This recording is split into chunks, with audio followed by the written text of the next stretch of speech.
ونصلي على رسوله الكريم اما بعد فاعوذ بالله من الشيطان الرجيم بسم الله الرحمن الرحيم رب اشرح لي صدري ويسر لي امري واحلل عقدة من لساني يفقهوا قولي۔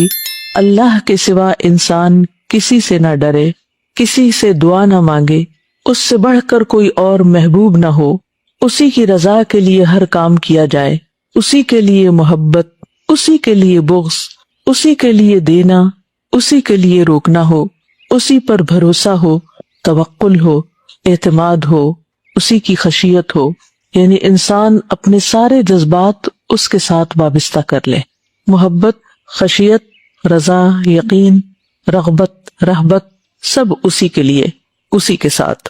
قرآن مجید کی کئی ایک آیات میں الہ کا لفظ استعمال ہوا ہے، مثلا سورۃ البقرہ میں آتا ہے وَإِلَٰهُكُمْ إِلَٰهٌ وَاحِدٌ، کیا مطلب ہے اس کا؟ اور تمہارا الہ یعنی معبود اور معبود برحق صرف ایک ہی الہ ہے، لا الہ الا ہو، اس کے سوا کوئی معبود نہیں، هو الرحمن الرحیم، وہ نہایت مہربان بے حد رحم فرمانے والا ہے۔ اسی طرح سورۃ النحل 51 میں آتا ہے وقال اللہ لا تتخذوا الہین اثنین، اللہ تعالیٰ فرماتا ہے کہ دو الہ نہیں بناؤ، دو الہ نہیں ہو سکتے، الہ ایک ہی ہے، عبادت کے لائق صرف وہی ہے۔ انما ہوا الہ واحد، کہیے انما ہوا الہ واحد، کہ بلا شبہ بے شک معبود تو صرف وہی ہے، ایک اکیلا، وہ تو صرف ایک ہی معبود ہے۔ فَإِيَّايَ فَارْهَبُونَ، سو مجھ ہی سے پس تم ڈرو۔ توحید کی کتنی اقسام ہیں؟ 3، کون کون سی؟ الوہیت، ربوبیت اور اسماء و صفات، یعنی اللہ تعالیٰ کو اس کی الوہیت یعنی الہ ہونے میں، معبود ہونے میں ایک ماننا، اس کے رب ہونے میں اس کو ایک ماننا، اور اس کے تمام اسماء و صفات جو اس سے متعلق ہیں ان میں اس کو یکتا ماننا، یونیک، اکیلا۔ الوہیت میں کیا ہے؟ عبادت میں ایک ماننا، کیونکہ ہم دیکھتے ہیں کہ مشرکین مکہ جو تھے وہ اللہ سبحانہ وتعالیٰ کو رب تو مانتے تھے، اس کی ربوبیت پہ یقین رکھتے تھے۔ جب ان سے پوچھا جاتا تھا کہ آسمان و زمین کو کس نے پیدا کیا تو وہ کیا کہتے تھے؟ اللہ نے۔ وَلَئِن سَأَلْتَهُم مَّنْ خَلَقَ السَّمَاوَاتِ وَالْأَرْضَ لَيَقُولُنَّ اللَّهُ، البتہ اگر تم ان سے پوچھو کہ آسمان و زمین کو کس نے پیدا کیا تو وہ ضرور کہیں گے اللہ نے۔ قُلْ أَفَرَأَيْتُم مَّا تَدْعُونَ مِن دُونِ اللَّهِ إِنْ أَرَادَنِيَ اللَّهُ بِضُرٍّ هَلْ هُنَّ كَاشِفَاتُ ضُرِّهِ أَوْ أَرَادَنِي بِرَحْمَةٍ هَلْ هُنَّ مُمْسِكَاتُ رَحْمَتِهِ قُلْ حَسْبِيَ اللَّهُ عَلَيْهِ يَتَوَكَّلُ الْمُتَوَكِّلُونَ، کیا تم نے دیکھا کہ وہ جنہیں تم اللہ کے سوا پکارتے ہو، یعنی یہ کہتے ہو کہ آسمان اس نے پیدا کیا، لیکن جب دعا مانگنے لگتے ہو تو اوروں کے پاس چلے جاتے ہو۔ اور آج کے مسلمان کیا کرتے ہیں؟ یہ مانتے ہیں کہ اللہ نے سب کچھ بنایا، روزی بھی وہی دیتا ہے، سب کچھ وہی کرتا ہے، لیکن پھر اوروں کو اور خاص طور پر مردہ لوگوں کو یا ان سے کہتے ہیں کہ آپ ہماری سفارش کریں۔ ان سے کہیے کہ اگر اللہ مجھے کوئی تکلیف پہنچانے کا ارادہ کرے تو کیا وہ اس کی تکلیف کو ہٹا سکتے ہیں؟ یا اللہ اگر مجھ پر رحمت کرنا چاہے تو یہ اس کی رحمت کو روک سکتے ہیں؟ نہیں، کہہ دیجئے مجھے اللہ کافی ہے، اور توکل کرنے والے اس پر ہی توکل کرتے ہیں۔ تو اکثر انبیاء کی قوموں میں اسی قسم کا شرک تھا۔ کس قسم کا؟ الوہیت کا، اللہ کو ایک الہ نہیں مانتے تھے، عبادت کو صرف اس کے لیے خالص نہیں کرتے تھے، اس کو رب مانتے تھے، اس کے اندر باقی صفات بھی مانتے تھے، لیکن الوہیت میں خاص یا خالص یا ایک نہیں کرتے تھے۔ تو اللہ تعالیٰ قرآن پاک میں فرماتے سورۃ الانبیاء آیت 25 میں وَمَا أَرْسَلْنَا مِن قَبْلِكَ مِن رَّسُولٍ إِلَّا نُوحِي إِلَيْهِ أَنَّهُ لَا إِلَٰهَ إِلَّا أَنَا فَاعْبُدُونِ، اور ہم نے تجھ سے پہلے کوئی رسول نہیں بھیجا مگر ہم اس کی طرف یہی وحی کرتے تھے کہ بے شک حقیقت یہ ہے کہ میرے سوا کوئی معبود نہیں، سو میری عبادت کرو۔ تو اللہ تعالیٰ نے تمام انبیاء کو سب لوگوں کے لیے یہی پیغام دے کر بھیجا کہ وہ اپنے آپ کو ایک اللہ کی عبادت کے لیے خالص کر لیں۔ سورۃ الاعراف 59 میں آتا ہے لَقَدْ أَرْسَلْنَا نُوحًا إِلَىٰ قَوْمِهِ فَقَالَ يَا قَوْمِ اعْبُدُوا اللَّهَ مَا لَكُم مِّنْ إِلَٰهٍ غَيْرُهُ، بے شک ہم نے نوح علیہ السلام کو اس کی قوم کی طرف بھیجا تو اس نے کہا اے میری قوم اللہ کی عبادت کرو، اس کے سوا تمہارا کوئی معبود نہیں۔ سورۃ الاعراف 73 میں آتا ہے وَإِلَىٰ ثَمُودَ أَخَاهُمْ صَالِحًا قَالَ يَا قَوْمِ اعْبُدُوا اللَّهَ مَا لَكُم مِّنْ إِلَٰهٍ غَيْرُهُ، اور سمود کی طرف ان کے بھائی صالح کو بھیجا، اس نے کہا اے میری قوم اللہ کی عبادت کرو، اس کے سوا تمہارا کوئی معبود نہیں۔ اسی طرح نبی صلی اللہ علیہ وسلم کی پہلی دعوت بھی یہی تھی۔ ربیعہ بن عباد دیلی کہتے ہیں، جنہوں نے جاہلیت کا زمانہ بھی پایا پھر بعد میں مسلمان بھی ہوئے، وہ کہتے ہیں کہ میں نے رسول اللہ صلی اللہ علیہ وسلم کو ذوالمجاز نامی بازار میں لوگوں کے سامنے اپنی دعوت پیش کرتے ہوئے دیکھا۔ آپ فرما رہے تھے، یا ایھا الناس قولوا لا الہ الا اللہ تفلحوا، اے لوگو تم کہو کہ اللہ کے سوا کوئی الہ نہیں تو تم کامیاب ہو جاؤ گے۔ اور وہ گلیوں میں داخل ہوتے جاتے اور لوگ ان کے گرد جمع ہوتے جاتے، کوئی ان سے کچھ نہیں کہہ رہا تھا، اور آپ صلی اللہ علیہ وسلم خاموش ہوئے بغیر ایک بات دہرائے چلے جا رہے تھے، اور وہ کیا تھی؟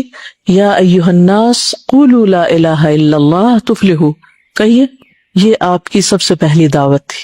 یعنی لوگوں کے سامنے جب آپ گئے تو سب سے پہلے آپ نے لوگوں کو اس چیز کی طرف بلایا، اللہ کی عبادت کی طرف، ٹھیک ہے۔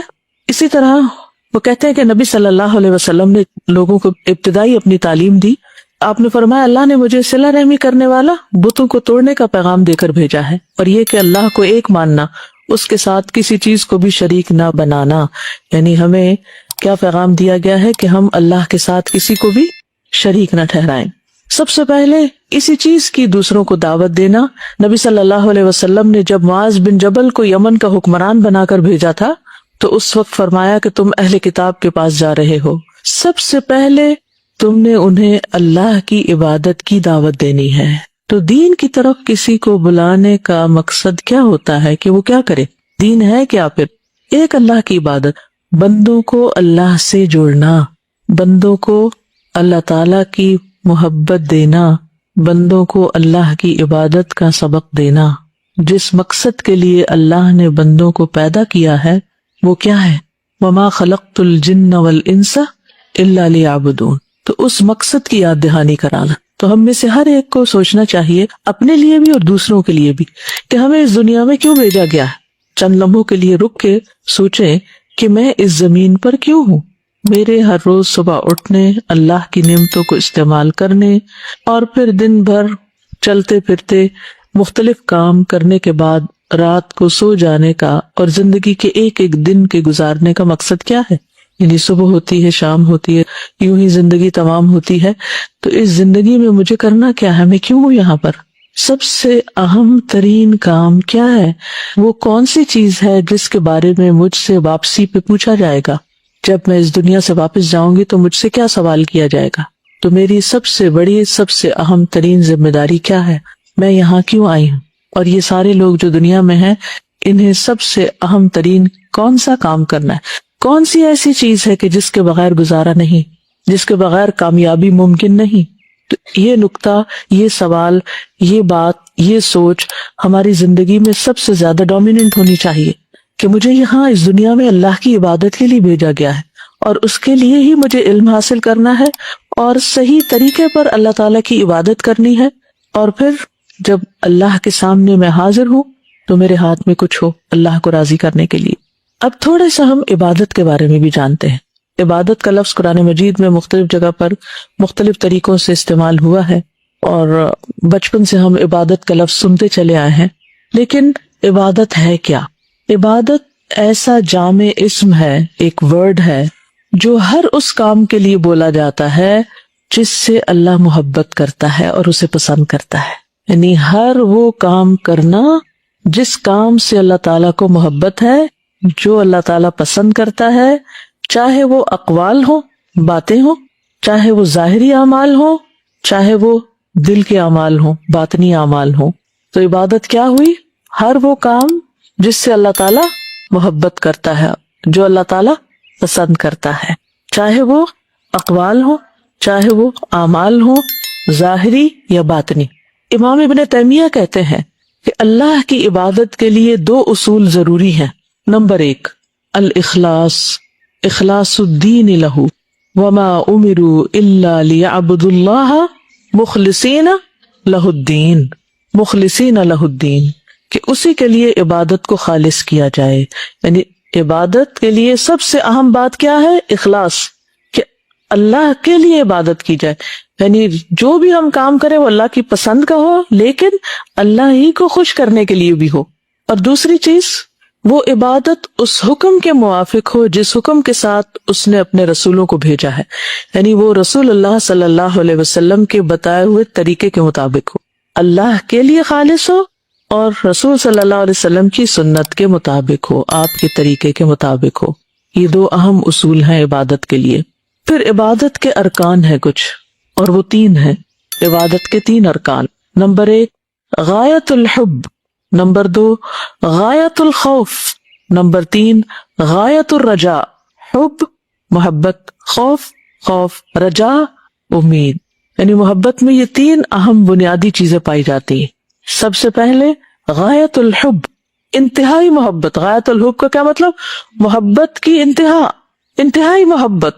تو انتہائی محبت، شوق اور رغبت کے ساتھ اپنی کمتر حیثیت کا اعتراف کرنا، اظہار کرنا، جیسے دعا کرنا، سجدہ کرنا، مال قربان کرنا، لیکن یہ سب اس وقت عبادت ہوگی جب اس میں محبت شامل ہو۔ ٹھیک ہے، دعا، سجدہ، صدقہ عبادت کب بنتا ہے؟ جب اس میں کیا شامل ہو؟ محبت۔ اب آپ سوچئے، کیا ہم اس معیار پہ پورے اترتے؟ ہماری دعائیں کیسی ہیں؟ ہمارے سجدے کیسے؟ کیا جب سجدہ کرتے ہیں تو اس کے اندر ایک والہانہ پن ہوتا ہے کہ اللہ تیرے آگے جھک رہے ہیں، تو راضی ہو جا؟ کیونکہ انسان جس سے شدید محبت کرتا ہے نا، اس کے آگے بچھا جاتا ہے۔ قدرتی بات ہے، اردو میں کہتا ہے تم تو اس کے آگے بچھ ہی جاتی ہو۔ تو بچھنا کسی کے آگے کیا ہوتا ہے؟ شدید محبت کی وجہ سے ہوتا ہے کہ انسان اس کے سامنے اپنے آپ کو چھوٹا کر دیتا ہے، کمتر کر دیتا ہے۔ تو اللہ تعالیٰ کی عبادت اس وقت ہوتی ہے جب ہماری دعاؤں کے اندر شوق اور محبت اور رغبت یہ شدید ترین ہو، اور اگر نہیں تو اس کو پیدا کرنے کی کوشش کرنی، کیونکہ والذین آمنوا اشد حبا للہ، وہ لوگ جو ایمان لائے اللہ سے محبت میں کہیں زیادہ ہیں۔ نمبر 2 غایت الخوف اور نمبر 3 غایت الرجاء۔ یہ دونوں ہمیں قرآن مجید کی اس آیت سے پتہ چلتی ہے، سورۃ بنی اسرائیل کی آیت 57، اولئک الذین یدعون یبتغون الی ربہم الوسیلۃ ایہم اقرب وَيَرْجُونَ رَحْمَتَهُ وَيَخَافُونَ عَذَابَهُ إِنَّ عَذَابَ رَبِّكَ كَانَ مَحْذُورًا۔ وہ لوگ جنہیں یہ پکارتے ہیں وہ خود اپنے رب کی طرف وسیلہ ڈھونڈتے ہیں، یعنی جن بزرگوں کو، جن نیک لوگوں کو یہ سمجھتے ہیں کہ وہ ان کے لیے کچھ کر دیں گے، وہ خود کیا کرتے ہیں؟ وہ خود کیا چاہتے ہیں؟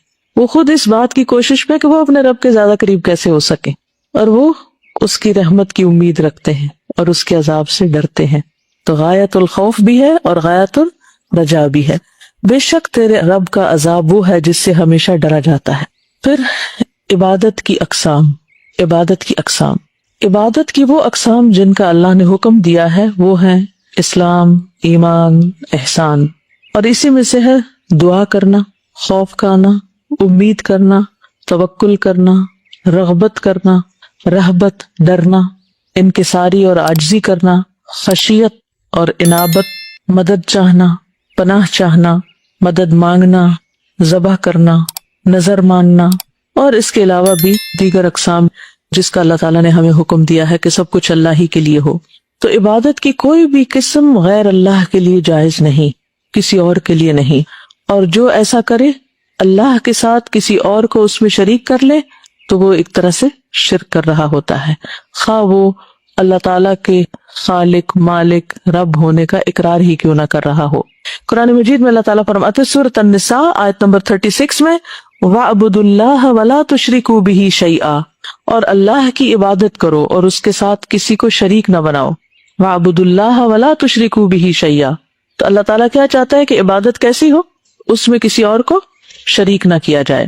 سورۃ المائدہ 72 میں آتا ہے وَقَالَ الْمَسِيحُ يَا بَنِي إِسْرَائِيلَ اعْبُدُوا اللَّهَ رَبِّي وَرَبَّكُمْ إِنَّهُ مَن يُشْرِكْ بِاللَّهِ فَقَدْ حَرَّمَ اللَّهُ عَلَيْهِ الْجَنَّةَ وَمَأْوَاهُ النَّارُ وَمَا لِلظَّالِمِينَ مِنْ أَنصَارٍ۔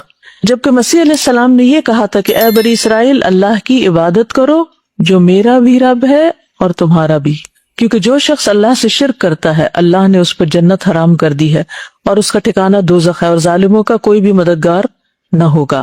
تو عبادت میں اہم ترین چیز کیا ہوئی؟ اخلاص، جس میں ہر شرک سے پرہیز کرنا ضروری ہے، اور عبادت کی کوئی بھی قسم اللہ کے علاوہ کسی اور کے لیے جائز نہیں۔ دعا کیا ہے؟ الدعاء العبادہ، دعا عبادت ہے۔ وقال ربکم ادعونی استجب لکم، ان الذین یستکبرون عن عبادتی سیدخلون جہنم داخرین، اور تمہارے رب نے فرمایا مجھے پکارو، مجھ سے دعا مانگو، میں تمہاری دعا قبول کروں گا، بے شک وہ لوگ جو میری عبادت سے تکبر کرتے ہیں عنقریب ذلیل ہو کر جہنم میں داخل ہوں گے۔ تو اس سے کیا پتہ چلتا ہے کہ دعا کو اللہ تعالیٰ نے خود عبادت قرار دیا ہے۔ پہلے فرمایا کہ تم ادعونی استجب لکم، اور پھر فرمایا ان الذین یستکبرون عن عبادتی۔ تو ایک ہی آیت کے اندر دعا اور عبادت دونوں کا لفظ ایک ہی معنی میں استعمال ہوا ہے۔ نبی صلی اللہ علیہ وسلم نے فرمایا الدعاء هو العبادہ، دعا عبادت ہے۔ دعا کیا ہوتا ہے؟ مانگنا۔ کیا مانگنا؟ کیا مانگنا؟ ہر چیز، دین دنیا آخرت کی بھلائی، چھوٹی سے چھوٹی چیز، بڑی سے بڑی چیز۔ مثلا کیا مانگنا؟ استقامت، اور کھانا، اللہ سے اس کی محبت مانگنا، خیر مانگنا، ہدایت مانگنا، صحت مانگنا، ایمان، تقوی، فضل، رحمت، عافیت، علم نافع، اچھے مخارج۔ یہ تو بہت ہی اچھی دعا ہے۔ یس، یہی سننا چاہ رہی تھی میں کہ صحابہ تو جوتے کا تسمہ بھی ٹوٹتا تھا تو اللہ سے مانگتے تھے، چھوٹی چھوٹی چیزوں میں اللہ سے مانگنا، اور اس کی عادت خود بھی ہونی چاہیے اور بچوں کو بھی یہی سکھانا چاہیے۔ دعا معمولی چیز نہیں ہے، دعا تو عبادت ہے، اور عبادت کے ذریعے قرب نصیب ہوتا ہے اللہ۔ لیکن اکثر لوگ دعا کو کوئی بہت اہمیت نہیں دیتے۔ اگر کوئی اپنا مسئلہ لے کر آئے اور اسے یہ کہا جائے کہ اللہ تعالیٰ سے دعا کرو تو یوں لگتا ہے جیسے آپ نے اس کو حل ہی نہیں بتایا، فار گرانٹیڈ لیتے۔ الدعاء هو العبادہ، اور دعا صرف اللہ سے کریں، اسی کو پکاریں، خوشحالی میں بھی، تنگی میں بھی، ہر حال میں۔ پھر اللہ کی اطاعت کرنا، یہ بھی عبادت ہے۔ دعا عبادت ہے، پھر کیا ہے؟ اطاعت عبادت ہے۔ قرآن مجید میں آتا ہے اتخذوا احبارهم ورهبانهم اربابا من دون اللہ والمسیح ابن مریم وما امروا الا ليعبدوا الها واحدا لا الہ الا هو سبحانہ عما یشرکون۔ انہوں نے اپنے علماء اور درویشوں کو اللہ کے سوا اپنا رب بنا لیا ہے۔ قرآن مجید میں نصارہ کے بارے میں کہا گیا کہ انہوں نے اپنے عالموں کو اپنا رب بنا رکھا ہے، اور مسیح ابن مریم کو بھی، حالانکہ انہیں یہ حکم دیا گیا تھا کہ ایک اللہ کے سوا کسی کی عبادت نہ کرے، جس کے سوا کوئی الہ نہیں، اللہ تعالیٰ ان چیزوں سے پاک ہے جو وہ شریک ٹھہراتے ہیں۔ تو عدی بن حاتم کہتے ہیں کہ میں نبی صلی اللہ علیہ وسلم کی خدمت میں حاضر ہوا، میں نے اپنے گلے میں سونے کی سلیب پہنی ہوئی تھی۔ سلیب کیا ہوتا ہے؟ کراس۔ آپ صلی اللہ علیہ وسلم نے فرمایا عدی اس بت کو اپنے سے دور کرو، یعنی سلیب کو کیا کہا گیا؟ بت۔ پھر میں نے آپ صلی اللہ علیہ وسلم کو سورۃ برات کی آیت پڑھتے ہوئے سنا اتخذوا احبارهم ورهبانهم اربابا من دون اللہ۔ پھر آپ صلی اللہ علیہ وسلم نے فرمایا وہ لوگ ان کی عبادت نہیں کرتے تھے، لیکن اگر وہ علماء ان کے لیے کوئی چیز حلال کر دیتے تو اسے وہ حلال سمجھتے تھے، اسی طرح علماء کی طرف سے حرام کی ہوئی چیز کو وہ حرام سمجھتے تھے، چاہے اللہ نے حرام نہ بھی کی ہو۔ تو یہی ان کی عبادت ہے، یعنی علماء کی عبادت کیا ہے؟ ان کے حلال کیے ہوئے کو حلال سمجھنا، ان کے حرام کیے ہوئے کو حرام سمجھنا بغیر دلیل کے۔ اگر کوئی عالم دلیل کے ساتھ آپ کو بتا رہا ہے کہ قرآن مجید میں اس چیز کو حرام کیا گیا ہے، یا نبی صلی اللہ علیہ وسلم کی کسی حدیث سے کوئی بات وہ بتا رہا ہے دلیل کے ساتھ، تو پھر عالم کی عبادت نہیں، وہ تو صرف ایک ذریعہ ہے، میڈیم ہے، وہ تو آپ کو بتا رہا ہے کیا جائز اور کیا جائز نہیں۔ لیکن اگر وہ کوئی دلیل نہیں دے رہا اور وہ صرف اپنی رائے دے رہا ہے کہ یہ چیز تم لوگ استعمال نہ کرو اور اس کو اپنے لیے حرام کر لو، تو ایسا کرنا دراصل پھر اس کی عبادت کرنا ہے، کیونکہ یہ اللہ تعالیٰ پر جھوٹ باندھنا ہے کہ ھذا حلال و ھذا حرام، اپنے پاس سے کسی چیز کو حلال یا حرام کہتے رہنا۔ تو کیا کرنا چاہیے؟ اندھا دھن کسی کی پیروی نہیں کرنی چاہیے، اور اطاعت اللہ ہی کی ہونی چاہیے۔ حلال اور حرام کا اختیار اللہ تعالیٰ ہی کے لیے ہے، کسی اور کو یہ حق نہیں دیا گیا کہ وہ بندوں کے لیے حلال چیزوں کو حرام کر دے۔ بعض اوقات نارمل جب گفتگو کرتے ہیں نا تو لوگ عموماً اس سے بے خبر ہوتے ہیں اور وہ کہتے ہیں کہ یہ پروڈکٹ ہے، اس میں یہ کوڈ ہے تو یہ حرام ہے، اور جب ان سے دلیل پوچھو تو یہ کہتے ہیں کہ فلاں ویب سائٹ پہ، اور اس کا استعمال اتنا عام ہو گیا ہے۔ مطلب ایک ہے ریسرچ ورک اور اس کو کرنا، اور ایک اس کو خود سے دے دینا کہ حرام ہے۔ اگر آپ نہیں کھانا چاہتے یا نہیں اپنی فیملی کو کھلانا چاہتے تو وہ الگ بات ہے، آپ اس سے کہیں کہ یہ مشکوک چیز ہے، تو اس میں کیا ہے، ہم اس کو گفتگو میں اور پھر اس کو اپنی عملی زندگی میں کیسے اپلائی کر سکتے ہیں کہ اگر ہمیں ڈاؤٹ ہے کہ یہ چپس کا ہم یہ کہہ سکتے ہیں کہ یہ چیز ڈاؤٹ فل ہے، مشکوک ہے، پرہیز بہتر ہے، کیونکہ تقوی اس چیز کا نام ہے کہ انسان ڈاؤٹ فل چیزوں کو چھوڑ دے، لیکن صریحاً اس کو حرام قرار دے دینا یہ درست نہیں، جب تک کہ واقعی آپ کے پاس حرام ہونے کی دلیل نہ ہو۔ پھر اسی طرح اللہ کی شریعت کو قبول کرنا یہ بھی عبادت کا حصہ ہے. فَكُلُوا مِمَّا رَزَقَكُمُ اللَّهُ حَلَالًا طَيِّبًا وَاشْكُرُوا نِعْمَتَ اللَّهِ إِن كُنتُمْ إِيَّاهُ تَعْبُدُونَ. پس اللہ نے جو تمہیں حلال اور پاکیزہ رزق دیا ہے وہی کھاؤ، اگر واقعی تم اس کی عبادت کرنے والے ہو تو اللہ کی نعمت کا شکر ادا کرو. تو عبادت کا حصہ کیا ہے؟ جس چیز کو اللہ نے حلال قرار دیا ہے، جائز قرار دیا ہے، اس کو جائز سمجھ کر استعمال کیا جائے. پھر اللہ سے ڈرنا، اللہ کا خوف، اللہ کا ڈر، یہ بھی اللہ کی عبادت کا حصہ ہے، یہ بھی عبادت ہے. جب آپ اللہ سے ڈرتے ہیں تو یہ آپ کیا کر رہے ہوتے ہیں؟ دراصل اللہ کی عبادت کر رہے ہوتے ہیں. فَلَا تَخَافُوهُمْ وَخَافُونِ إِن كُنتُم مُؤْمِنِينَ، سورۃ آل عمران 175. تو تم ان سے مت ڈرو اور مجھ سے ڈرو اگر تم مومن ہو. پھر امید، سورۃ الکہف آیت 110. فَمَن كَانَ يَرْجُو لِقَاءَ رَبِّهِ فَلْيَعْمَلْ عَمَلًا صَالِحًا وَلَا يُشْرِكْ بِعِبَادَةِ رَبِّهِ أَحَدًا. پس جو کوئی اپنے رب سے ملاقات کی امید رکھتا ہو تو لازم ہے کہ وہ نیک عمل کرے اور وہ اپنے رب کی عبادت میں کسی کو شریک نہ کرے. پھر ہے توکل، فَاعْبُدْهُ وَتَوَكَّلْ عَلَيْهِ. پس تم اسی کی عبادت کرو اور اسی پر بھروسہ کرو. تو عبادت کے ساتھ توکل کا لفظ بھی آیا. رب المشرق والمغرب لا الہ الا ہوا فاتخذہ وکیلا. پھر رغبت خشوع، سورۃ الانبیاء آیت 90 میں آتا ہے انہم کانوا یسارعون فی الخیرات ویدعوننا رغبا ورہبا وکانوا لنا خاشعین. بے شک وہ نیکیوں میں جلدی کرتے تھے اور ہمیں رغبت اور خوف سے پکارتے اور وہ ہمارے ہی لیے عاجزی کرنے والے تھے. پھر ہے خشیت، اللہ کا ڈر. اگر آپ کے پاس الاصول الثلاثہ ہے تو اس میں آپ کو یہ تمام ٹاپکس اور ان کے دلائل بھی مل جائیں گے، لیکن یہاں اس عنوان کے تحت ان کو دہرانا ضروری ہے تاکہ تازہ ہو جائے سب کے لیے کہ عبادت میں کیا کیا چیزیں شامل ہیں. پھر خشیت، فلا تخشوا الناس واخشونی، تم لوگوں سے نہ ڈرو اور مجھ سے ڈرو. المائدہ 44. الاستعانت، مدد طلب کرنا. ایاک نعبد و ایاک نستعین، ہم صرف تیری عبادت کرتے ہیں اور صرف تجھ ہی سے مدد چاہتے ہیں. حدیث میں آتا ہے وَإِذَا اسْتَعَنْتَ فَاسْتَعِنْ بِاللَّهِ، جب تم مدد مانگو تو صرف اللہ سے مدد مانگو. انابت، رجوع. وَالَّذِينَ اجْتَنَبُوا الطَّاغُوتَ أَن يَعْبُدُوهَا وَأَنَابُوا إِلَى اللَّهِ لَهُمُ الْبُشْرَى فَبَشِّرْ عِبَادِ، سورۃ الزمر آیت 17. اور وہ لوگ جنہوں نے طاغوت سے اجتناب کیا کہ اس کی عبادت کرے اور اللہ کی طرف رجوع کیا، انہی کے لیے خوشخبری ہے، سو میرے بندوں کو بشارت دے دو. پھر ذبح کرنا اور نظر ماننا. قل ان صلاتي ونسكي ومحياي ومماتي لله رب العالمین لا شریک له وبذلك امرت وانا اول المسلمین. کہہ دیجئے کہ میری نماز، میری قربانی، میری زندگی، میری موت اللہ رب العالمین کے لیے. اب اس میں آپ دیکھیے نماز عبادت ہے تو قربانی کا ذکر کس کے ساتھ ہوا ہے؟ نماز کے ساتھ ہوا ہے. اللہ کے نام پر اللہ اکبر کہہ کے جانور ذبح کرنا کھانے کے لیے، گوشت کھانے کے لیے، یہ بھی عبادت ہے. تو ہمارا دین آپ دیکھیں ایک طرف کیا ہے نماز، وہ عبادت، دوسری طرف اسی کے ساتھ ساتھ کیا آیا کہ اپنے جانوروں کو بھی اللہ کے نام پر قربان کرو، ذبح کرو، کسی اور کے نام پر نہیں، اس کا کوئی شریک نہیں. مجھے اسی کا حکم دیا گیا اور میں سب سے پہلا ہوں حکم ماننے والوں میں. حدیث میں آتا ہے، صحیح مسلم کی روایت ہے، لعن اللہ من ذبح لغیر اللہ، اس پر اللہ لعنت کرے جو غیر اللہ کے لیے ذبح کرے. پھر اسی طرح جو معصیت کی نظر مان لے اس کو نظر پوری نہیں کرنی چاہیے. حدیث سے پتہ چلتا ہے کہ اللہ کی نافرمانی کی کوئی نظر مان لے، مثلا یہ کہ میں یہ نظر مانتا ہوں کہ میں فلاں سے نہیں بولوں گا، تو اس طرح کی نظر نہیں ماننی چاہیے. پھر اللہ تعالیٰ کو الہ ماننے کے لیے ہم عام طور پر کیا کلمہ پڑھتے ہیں؟ لا الہ الا اللہ، اللہ کے سوا کوئی الہ نہیں. اس کو کیا کہا جاتا ہے؟ کون سا کلمہ؟ کلمہ توحید، کلمہ طیب، کلمہ توحید. کلمہ توحید کی کچھ شرائط ہیں اور ہر مسلمان پر لازم ہے کہ ان کو بجا لائے. سب سے پہلے علم.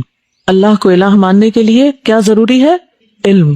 قرآن مجید میں آتا ہے سورۃ محمد آیت 19 میں فَعْلَمْ أَنَّهُ لَا إِلَهَ إِلَّا اللَّهُ، پس جان لو کہ اللہ کے سوا کوئی الہ نہیں.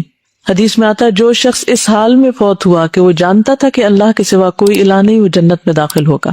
تو لا الہ الا اللہ کے لیے سب سے پہلی شرط کیا ہے؟ علم. دوسری شرط ہے یقین. یقین یعنی جو شخص، اور یقین کا کیا مطلب ہوتا ہے؟ شک سے خالی ہونا، شک سے خالی ہونا، پوری تسلی ہونا. تو جو شخص لا الہ الا اللہ پڑھتا ہے اس کے لیے ضروری ہے کہ وہ دل سے اس بات کا یقین کرے کہ جو کچھ وہ کہہ رہا ہے وہ بالکل صحیح کہہ رہا ہے. اللہ کا الہ ہونا ثابت اور برحق ہے. ابن مسعود کہتے ہیں الیقین الایمان کلہ، یقین پورا ایمان ہے، تو پورے یقین کے ساتھ لا الہ الا اللہ پڑھنا ہے۔ نبی صلی اللہ علیہ وسلم نے فرمایا تم لوگ قبروں میں دجال کے قریب فتنے سے آزمائے جاؤ گے، یعنی دجال کے فتنے سے قریب آزمائے جاؤ گے۔ بس مومن یا مسلم قبر میں جب فرشتے سوال کریں گے تو کہے گا محمد صلی اللہ علیہ وسلم ہمارے پاس روشن نشانات دے کر آئے، ہم نے ان کی دعوت قبول کی، ان پر ایمان لائے، تو اس سے کہا جائے گا تم آرام سے سوئے رہو۔ ایک اور روایت میں آتا ہے نم نومت العروس، 3 لفظ ہے بڑی خوبصورت، نم نومت العروس، نم سو جاؤ، نومتا نیند، العروس دلہن جیسی، یعنی جیسے ایک دلہن سوتی ہے، یعنی اتنا اس کے ساتھ اس کا ایک آنر اور اکرام کیا جائے گا۔ دلہن کہاں سوتی ہے؟ دلہن کو کہاں سے لایا جاتا ہے؟ سب سے بیسٹ بیڈ پر، بہترین سیج بنائی جاتی ہے اس کے لیے، بہترین بچھونا بچایا جاتا ہے۔ تو اسی طرح جو شخص صحیح سوالوں کے جواب دے دے گا اس کے لیے قبر میں بہترین بچھونا بچایا جائے گا، اس کو کہا جائے گا نم نومت العروس، آرام سے سو جاؤ۔ ہمیں معلوم تھا کہ تمہیں یقین ہے، قبر میں بھی یہ بات کہی جائے گی، ہمیں معلوم تھا کہ تمہیں یقین ہے، جو کچھ تم کہہ رہے تھے یقین سے کہہ رہے تھے۔ اور منافق کیا کہے گا؟ ہاں لا ادری، میں نے لوگوں کو جو کہتے سنا وہی میں نے کہہ دیا، وہ یقین سے نہیں کہہ رہا تھا، تو سنی سنائی بات کہہ رہا تھا۔ تو لا الہ الا اللہ پر پورا یقین ہونا ضروری ہے۔ پہلی بات کیا ہے؟ لا الہ الا اللہ کا علم ہونا ضروری، الہ ہونے کا علم ہونا ضروری۔ دوسرا ہے کہ اس الہ پر یقین ضروری ہے۔ تیسرا ہے القبول، قبول کرنا، ایسا قبول جو رد کے الٹ ہو، ریجیکٹ نہ کرنا، قبول کرنا۔ یعنی کیا قبول کرنا؟ اللہ کے ایک الہ ہونے کی دعوت کو قبول کرنا، محمد صلی اللہ علیہ وسلم کے نبی ہونے کو قبول کرنا۔ اب دیکھیے کہ یہود و نصارہ کے پاس کیا علم تھا کہ اللہ ایک ہے اور محمد صلی اللہ علیہ وسلم اللہ کے رسول ہیں؟ ہاں نا، ان کے دل میں یقین تھا، یس، یعرفون کما یعرفون ابنا، پکا یقین تھا کہ یہ رسول ہیں، لیکن کیا انہوں نے قبول کیا؟ نہیں قبول کیا۔ تو قبولیت ضروری ہے اس کلمے کی۔ پھر اسی طرح مشرکین جانتے تھے اللہ نے پیدا کیا سب کو، لیکن اللہ کو ایک الہ کے طور پر قبول نہیں کرتے تھے۔ چوتھی چیز ہے انقیاد، مطیع ہونا، سرنڈر کرنا، جھک جانا، پیروی کرنا، یعنی قبول کرنے کے بعد پھر وہی کرنا جو کہا جا رہا ہے، تسلیم کر لینا، مان لینا۔ انیبوا الی ربکم واسلموا لہ، حدیث میں آتا ہے مومن فرما بردار اونٹ کی طرح ہوتا ہے، اسے جہاں لے جایا جائے وہ چل پڑتا ہے، یعنی اللہ کا جو حکم اسے بتایا جائے اس کو مان جاتا ہے۔ پھر پانچواں ہے الصدق، سچائی، یعنی صدق کے دل کے ساتھ اس بات کی گواہی دینا کہ لا الہ الا اللہ محمد الرسول اللہ، اور جو ایسا کرے گا اس کو جنت میں داخل کر دیا جائے گا۔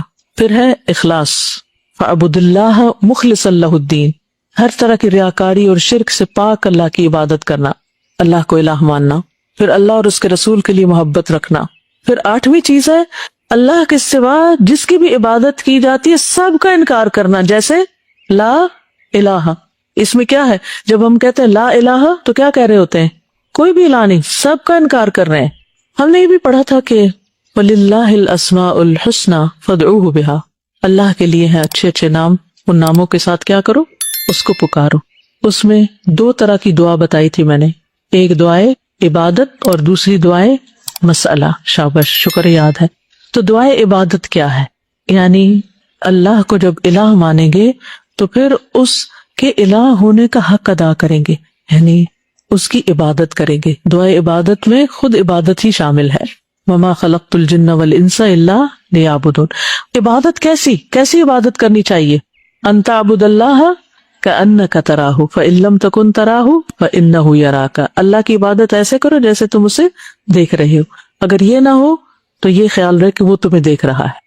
پھر اللہ کو راضی کرنے والا عمل، رسول اللہ صلی اللہ علیہ وسلم نے فرمایا اللہ نے تمہارے لیے 3 باتوں کو پسند کیا، ان میں سے ایک یہ ہے اس نے اس بات کو پسند کیا کہ تم صرف اسی کی عبادت کرو، اس کے ساتھ کسی کو شریک نہ ٹھہراؤ، اللہ کی رسی کو مضبوطی سے تھامے رکھو، تفرقہ بازی سے بچو۔ تو جو ایسا کرے گا اللہ تعالیٰ اس سے راضی ہو جائے گا۔ پھر اسی طرح ہمیں عبادت کے لیے وقت نکالنا چاہیے، عبادت کو اپنی پرائرٹی بنانا چاہیے۔ جیسے نماز پڑھنی ہے تو کیا کرنا چاہیے؟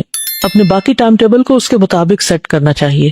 نبی صلی اللہ علیہ وسلم نے فرمایا، اللہ تعالیٰ فرماتے ہیں اے ابن آدم تم اپنے آپ کو میری عبادت کے لیے فارغ کر لو، یعنی وقت نکالو، میں تمہارے دل کو بے نیازی سے بھر دوں گا اور تمہارا فقر دور کر دوں گا۔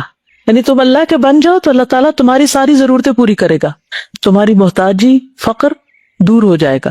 لیکن اگر تم ایسا نہیں کرو گے، یعنی اس کی عبادت کی طرف توجہ نہیں دو گے، محبت سے عبادت نہیں کرو گے، تو میں تمہارے دونوں ہاتھوں کو کاموں میں مشغول کر دوں گا، اس کے باوجود تمہارا فقر دور نہیں کروں گا.